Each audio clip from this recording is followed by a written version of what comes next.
Баршаңызға қайырлы күн. Бүгін сіздермен ауызашарға осындай өте жеңіл әрі тойымды, өте пайдалы көкөністерден жасалған салатты бірге әзірлейтін боламыз. Міндетті түрде жасап, қайталап көріңіздер. Ең алдымен осылай қиярларымызды турап аламыз. Оның үстіне қызанақтарымызды қосамыз. Майдалап тураудың қажеті жоқ. Орташа көлемде болса, өте әдемі болып шығады.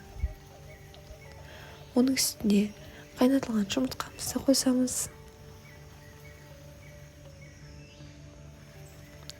Оның үстіне салат жапырақтарын қосып жіберіңіз.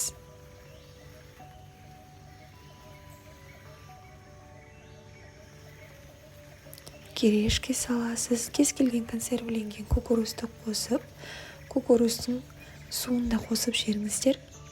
Тұз қосып, жақсылап араластырып, бірден жейтін болсаңыздар, өте тойымды әрі өте пайдалы салат болып шығады. Мені қолдап кетіңіз.